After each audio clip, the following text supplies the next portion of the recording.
दोस्तों, बाल झड़ना जो है एक बड़ी समस्या बनती हुई जा रही है। इसके बहुत सारे कारण हो सकते हैं। आज बाल झड़ने के कारण लोग एक सोशल टैबू की तरफ बढ़ते हुए जा रहे हैं। बाल झड़ना एक सोशल टैबू बनते हुए जा रहा है। लोग इसके बारे में बातचीत करना पसंद नहीं करते।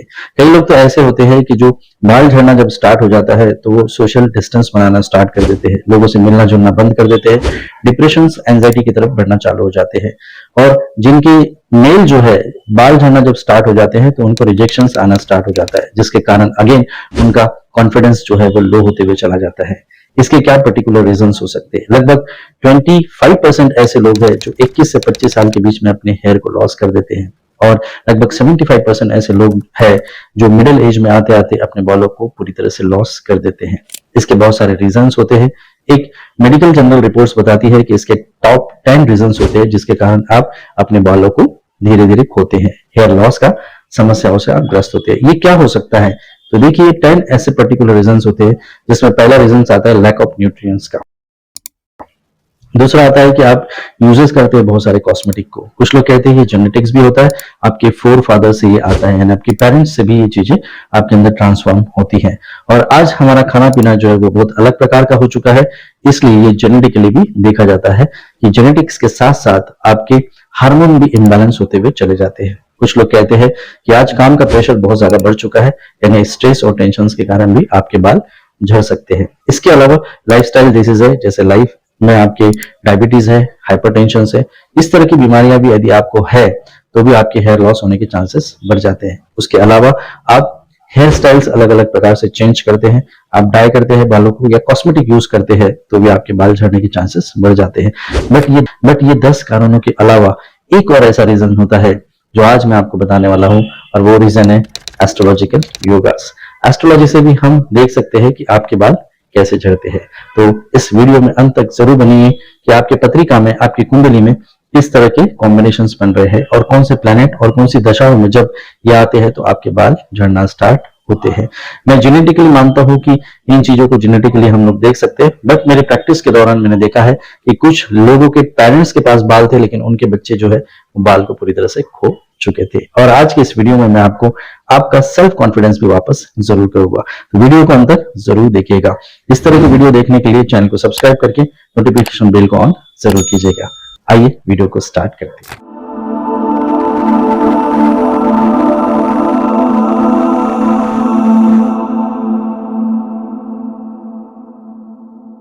तो आइए दोस्तों, समझते हैं कि किस प्रकार से हम पत्रिका में देखेंगे कि आपके पास में गंजा बनने का योग है, यानी गंजेपन का योग है, बाल्डनेस का योग बनता हुआ है। तो पत्रिका में आपने देखा है कि 12 भाव जो होते हैं वो हमेशा फिक्स्ड होते हैं, वो कभी बदलते नहीं है। उसमें 12 राशियां होती है, वो हमेशा हर किसी की पत्रिका में बदलते हुए रहेगी। उसके साथ साथ 9 प्लैनेट्स होते हैं और 27 नक्षत्र होते हैं। यानी किसी भी व्यक्ति को यदि ज्योतिष सीखना है तो 12 भाव, 12 राशियां, 9 ग्रह और 27 नक्षत्र, इनको पैटर्नली समझना जरूरी होता है। तो सबसे पहले हम बात करते हैं कि किस भाव को हमें देखना है, जो हमें बता दे कि हमारे जीवन में इस भाव का क्या इंपॉर्टेंस है, यदि हमें बाल्डनेस को देखना है या गंजेपन को देखना है। तो देखिए, फर्स्ट हाउस जो होता है किसी भी पत्रिका का, वो उसकी पर्सनैलिटी को बताता है। इसे हम असेंडेंट भी कहते हैं, इसे हम लग्न भी कहते हैं। और लग्न को जब हम लोग देख रहे हैं, यानी फर्स्ट हाउस को हम देख रहे हैं, तो फर्स्ट हाउस आपकी ओवरऑल पर्सनैलिटी को बताता है। फर्स्ट हाउस बताता है कि आपका सर कैसे रहने वाला है, आपके सर के बाल कैसे रहने वाले, ये वो बताता है। फर्स्ट हाउस बताता है कि आपकी सोच कैसे रहेंगी, आपकी स्किन का टेक्सचर्स कैसे रहेगा, ये भी फर्स्ट हाउस बताता है। फर्स्ट हाउस बताता है कि आपकी हाइट क्या है, आपकी पर्सनैलिटी क्या है, आप किस तरह से एटीट्यूड रखते हैं, ये सारी चीजें जो है वो हम लोग फर्स्ट हाउस में देखते हैं। फर्स्ट हाउस आपके हेयर्स के बारे में बताता है कि आपके हेयर्स किस प्रकार के रहने वाले हैं, और इसलिए फर्स्ट हाउस जो है वो बहुत ज्यादा इंपॉर्टेंट है। यदि आपके बालों की बात करें या किसी भी प्रकार की कोई डिसीज की हम लोग बात करते हैं तो यहाँ पर हमें छठे भाव का संबंध फर्स्ट हाउस के साथ देखना बहुत जरूरी है। यदि छठवां भाव जो है वो आपके रोगों को बताता है, आपके डिसीज को बताता है, ये बताता है कि आपको किस प्रकार की छोटी मोटी बीमारियां होगी। 8वां भाव जो है वो बताता है आपकी क्रोनिक डिसीज के बारे में।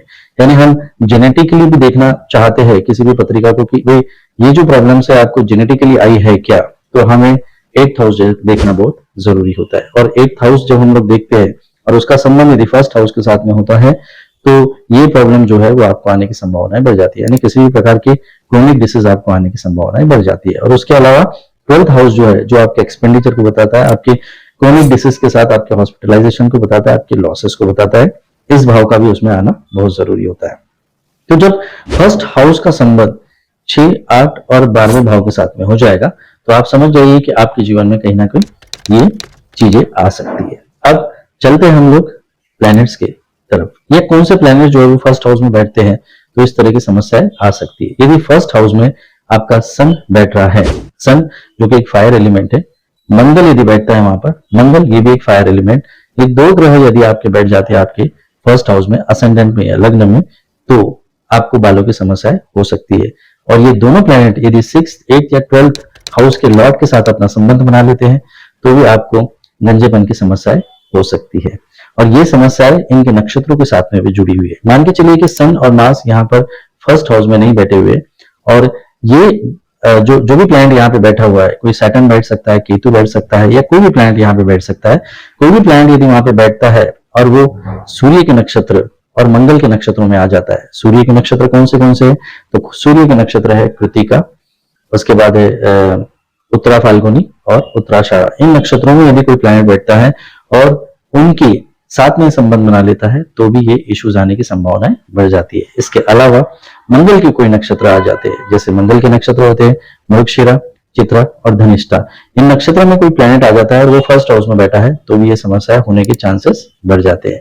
बट ये इवेंट कब घटित होगा? ये इवेंट तब घटित होगा जब उस प्लैनेट की दशा, अंतरदशा या प्रति अंतरदशा आएगी, और जब उसके साथ कंबाइन होगा तो ही ये समस्याएं आपके जीवन में आने की संभावना बढ़ जाती है, यानी आपके बाल झड़ने की समस्याएं वहां से स्टार्ट हो जाती है। इन चीजों को हम कुछ एग्जाम्पल के द्वारा समझेंगे।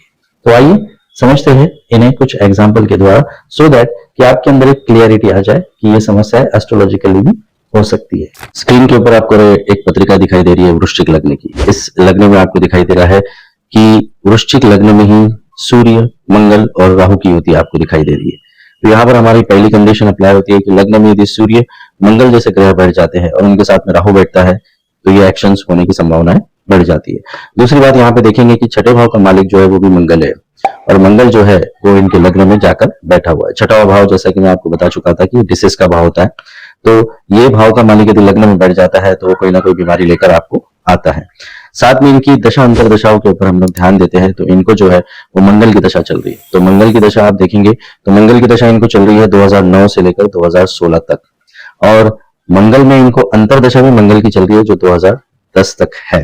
तो आप यहाँ पर कैलकुलेशन लगा सकते हैं कि इनकी जो 2009 से 2010 के बीच में हालत ऐसी हो गई कि इनके बाल धीरे धीरे झड़ने स्टार्ट हो गया, वो तेजी से बढ़ने लगे और ये पूरी तरीके से गंजे हो गए। लोग परेशान करने लगे उन्हें कि भाई ऐसा क्यों हो रहा है इनके साथ में, बट इसके पीछे एक कारण था इनकी दशा, महादशा और अंतरदशा। साथ में मैं आपको बताना चाहूंगा कि इन्होंने काफी ट्रीटमेंट भी लिया। इन्होंने ट्रीटमेंट लिया कि इन्होंने हेयर ट्रांसप्लांट कराने की कोशिश की, इन्होंने आयुर्वेदिक में बहुत सारे ट्रीटमेंट लेने की कोशिश की, इन्होंने होम्योपैथ में भी बहुत सारे ट्रीटमेंट लेने की कोशिश की, बट वहां पर भी ये असफल रहे। अंत में इन्होंने अपने आप को एक्सेप्ट कर लिया, और जब इन्होंने अपने आप को एक्सेप्ट कर लिया तो इनके जीवन में धीरे धीरे चमत्कार होने स्टार्ट हुए। तो यहाँ पे अपने व्यूअर्स को यही बताना चाहूंगा कि अपने आप को स्वीकार कीजिए, ये दशाओं के कारण भी होता है, और अदर रीजंस तो मैंने आपको इस वीडियो में बता दिए। तो आइए हम अब दूसरे एग्जाम्पल की तरफ चलते, दूसरे उदाहरण की तरफ चलते। यहाँ पे दूसरे उदाहरण में भी आप देख रहे हैं कि आपको लग्न पत्रिका दिखाई दे रही है, और ये लग्न है मेष लग्न, और लग्न में ही आपको सूर्य उच्च का होकर दिखाई दे रहा है फ्रेंड्स। सूर्य उच्च का है, साथ में मरक्यूरी भी वहां पे बैठा हुआ है। तो देखेंगे कि इनका सूर्य जो है वो कृतिका नक्षत्र में बैठा हुआ है। यदि हम नक्षत्रों की बात करते हैं तो उच्च का है सूर्य, साथ में मरक्यूरी भी बैठा है जो छठवें भाव को रूल करता है। अगेन हमारे दोनों रूल जो है वो यहाँ पर लागू होते हैं, और तीसरा रूल नक्षत्र का भी यहाँ पे लागू होता है कि कृतिका नक्षत्र जो सूर्य का है। यहाँ पे हम देखते हैं कि इस जातक को दशा कौन सी चल रही है। तो इस जातक को दशा जो है वो सूर्य की चल रही है 2005 से 2011 तक, और इसी दशा में जब सूर्य की अंतरदशा चली इनकी 2005 में, तो इनके बाल जो है वो तेजी से झड़ने स्टार्ट हुए। यहाँ तक कि 2010 में जब इनको सूर्य में मरक्यूरी की अंतरदशा आई तो इनके ब्रेन का ऑपरेशन भी हुआ, बट ये वहां से भी निकल कर आ गए। इन्होंने अपने जीवन में बहुत सारी चीजों को फेस किया। इन्होंने कभी ट्रीटमेंट करने के बारे में नहीं सोचा बालों के, क्योंकि एक बहुत बड़े इंडस्ट्रियलिस्ट थे, इनके बहुत सारे एनजीओ भी है और इनकी बहुत सारी कंपनियां भी हैं। तो दोस्तों इस प्रकार से हमने देखा कि किस प्रकार से दशा अंतरदशा है, और लग्न पत्रिका में यदि लग्न के अंदर में यानी फर्स्ट हाउस में सूर्य मंगल की युति हो जाती है, या किसी भी प्रकार के नक्षत्रों में कोई भी प्लैनेट इसमें बैठ जाता है, तो ये संभावनाएं ज्यादा बढ़ जाती है। फ्रेंड्स, मैं अपने व्यूवर्स को बताना चाहूंगा कि इसमें डरने की कोई बात नहीं है। यदि आपको इस तरह की कोई समस्या आ रही है, चैलेंजेस आ रही है और आपको ऐसा लग रहा है कि इसमें कुंडली का कोई ना कोई भाग है, तो मुझे नीचे दिए गए नंबर पर कॉल जरूर कीजिएगा, कोई ना कोई सॉल्यूशंस जरूर निकालेंगे। बट इसके अलावा मैं आपको एक पर्टिकुलर सॉल्यूशंस बताना चाहूंगा। आप स्क्रीन पे देख रहे हैं कि बहुत सारे लोग ऐसे हैं जिनके बाल नहीं है, लेकिन still they are very confident. एक बाला फिल्म आई थी, आपने देखा होगा, जिसमें बहुत अच्छा मैसेज दिया था। इस बाला फिल्म में ये बताया था कि जब तक आप अपने आप को स्वीकार नहीं करते, तब तक आप जीवन में कभी भी कोई प्रोग्रेस नहीं कर सकते।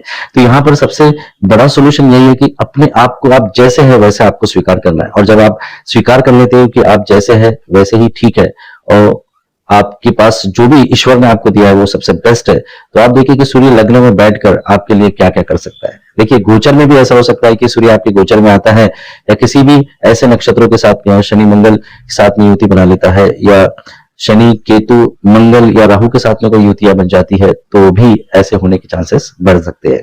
तो डरने की कोई बात नहीं है फ्रेंड्स, आपको सिर्फ एक ही काम करना है, अपने आप को स्वीकार करना है, अपने सेल्फ आइडेंटिटी को बनाते हुए चलना है और अपने जीवन में एक्सेल करते हुए चले जाना है। तो ये था वीडियो आपको पसंद आया हो तो लाइक शेयर कमेंट करना ना भूलें। खासकर ऐसे लोगों के साथ में वीडियो जरूर शेयर कीजिए जो कहीं ना कहीं बाल नहीं होने के कारण कॉम्प्लेक्स में चले जाते हैं, डिप्रेशन या एंजाइटी में चले जाते हैं। और इसी तरह की वीडियो देखना पसंद करते हैं तो चैनल को सब्सक्राइब करके नोटिफिकेशन बेल को ऑन जरूर कीजिएगा। और साथ में स्क्रीन के ऊपर बहुत जबरदस्त वीडियो आ रहे हैं, इनको देखे बगैर मत चाहिए फ्रेंड्स। मिलता हूं नेक्स्ट वीडियो में, तब तक के लिए आप अपना ख्याल रखिए, स्वस्थ रहे, मस्त रहे। राधे राधे।